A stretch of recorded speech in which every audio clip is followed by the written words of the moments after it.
આદિવાસી આમ ચાલે ની બધા હાથ ઊંચા કરીને બોલો જય આદિવાસી, જય આદિવાસી, લડેંગે, લડેંગે और लड़ेंगे और लड़ेंगे। છેલ્લા 10 વર્ષથી આપણે વિશ્વ આદિવાસી સમાજ નો દિવસ ઉજવીએ છીએ અને આજે પણ ખૂબ ઉલ્લાસથી આપણે ઉજવ્યો। આદિવાસી સમસ્ત આદિવાસી સમાજના પ્રમુખ રાકેશભાઈ, બાબુ કાકા, ચિરાગભાઈ, મહેન્દ્રભાઈ, હસમુખભાઈ, તમામ આગેવાનોની સાથે આપણે આજે આ ઉજવ્યો છે, પરંતુ ઉજવણીની સાથે સાથે આક્રોશ પણ છે ને આક્રોશ? ગયા વર્ષે ઉજવણી કરી ત્યારે પણ મણિપુરની ઘટના હતી, આ વર્ષે ઉજવણી કરી ત્યારે કેવડિયાની ઘટના છે। કેવડિયાના આપણા બે ભાઈ જયેશ તડવી અને સંજય તડવીનું ખૂન કરી નાખ્યું છે આ લોકોએ ત્યાં। આપણે ત્યાં જવું જોઈએ કે નહીં? જવું જોઈએ કે નહીં?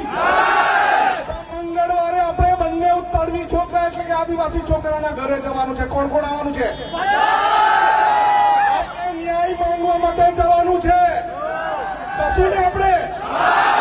બીજી વાત કે આગળ પણ સુપ્રીમ કોર્ટે કાયદો કરીને જંગલમાં રહેતા 10 લાખ આદિવાસી સમાજના લોકોને બહાર કાઢવાની વાત કરેલી અને આ વખતે હું વાત કરી છે, આ વખતે આપણને વર્ગીકરણ કરવાની વાત કરી છે, છૂટા પાડવાની વાત કરી છે, પરંતુ એ જજની પેનલને ખબર નથી, એ જજની પેનલને ખબર નથી અમે આદિવાસી માના કોખમાંથી જન્મેલા આદિવાસી, અમે બનાવટી આદિવાસી નથી, અમે સાચા આદિવાસી છે। એટલે આપણી સચ્ચાઈ માટે 21 તારીખનું એલાન થયેલું છે। 21 તારીખે વાસ્તા બંધ, બંધને 21 તારીખે બધું બંધ થવું જોઈએ અને એની પૂર્ણાહુતિ પણ અહીંયા જ કરીશું હનુમાનભાઈ ચારસ। આપણે મંગળવારે જવાનું છે કેવડિયા। ક્યાં જવાનું છે? શેના માટે જવાનું છે? આપણી સાથે આપણા આદિવાસી સમાજના બે દીકરા સાથે અન્યાય થયો છે, એને ન્યાય અપાવવા માટે આપણે જવાનું છે। જવાનું છે ને? સૌને જય આદિવાસી, જય જોહાર। લડેંગે, લડેંગે और लड़ेंगे और लड़ेंगे।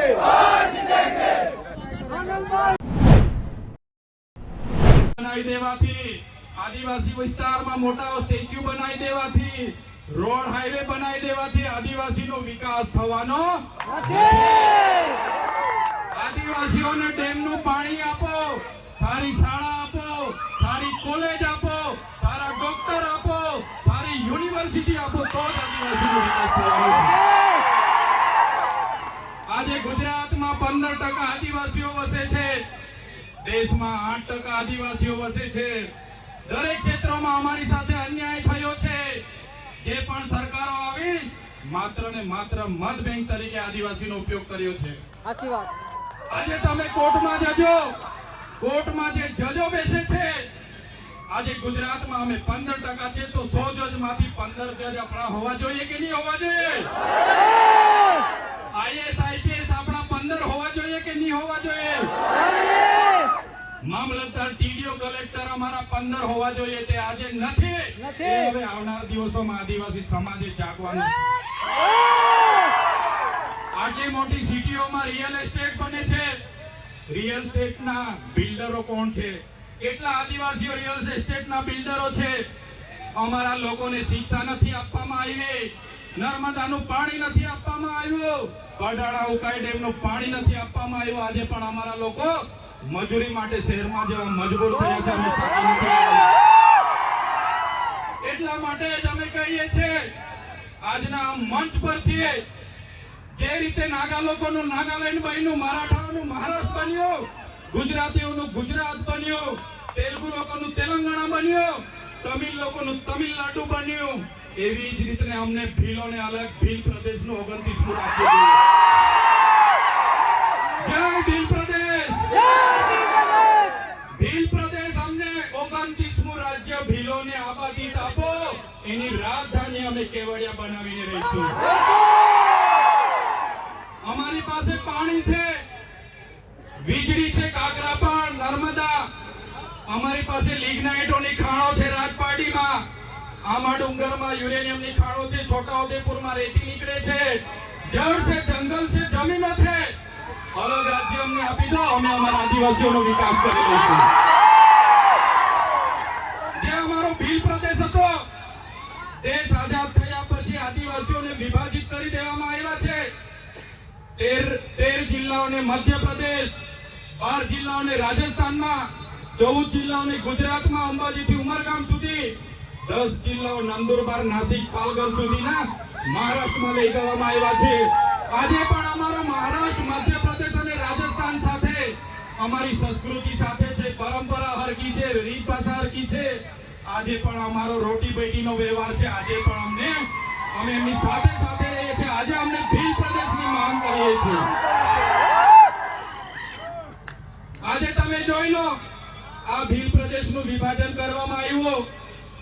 આજે મધ્યપ્રદેશની કુલ વસ્તીના 21% મધ્યપ્રદેશમાં આદિવાસી વિસ્તારમાં છે, રાજસ્થાનમાં 13% છે, ગુજરાતમાં અંબાજીથી ઉમરગામ સુધી 15% આદિવાસીઓ છે, મહારાષ્ટ્રમાં 9.48% આદિવાસીઓ. ટોટલ 3.5 કરોડની વસ્તી થાય છે. અમને અલગ ભીલ પ્રદેશ આપો, અમે અલગ અમારો વિકાસ કરીશું.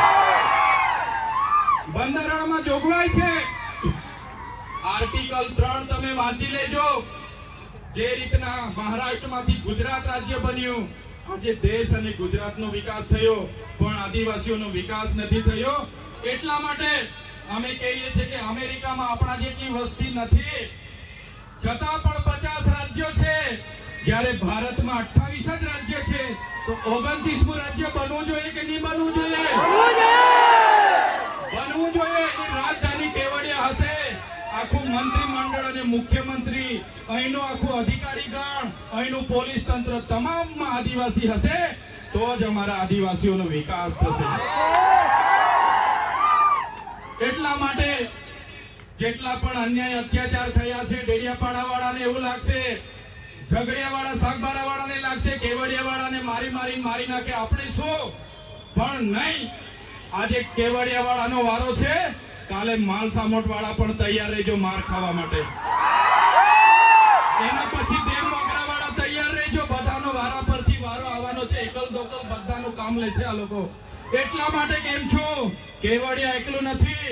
આપણે બધાએ 13 તારીખે કેવડિયા જઈને આપણી એકતા બતાવવાની છે. એમાં કોઈએ પાછી પાની કરવાની નથી.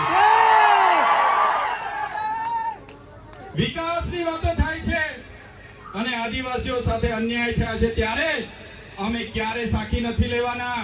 આજે તમને એટલા માટે અમારે કહેવું પડે છે કે આપણા સમાજના લોકો પાર્ટી પક્ષમાં છૂટા છવાયા થઈ ગયેલા છે, અલગ અલગ સંગઠનોમાં, અલગ અલગ ધર્મ સંપ્રદાયોમાં.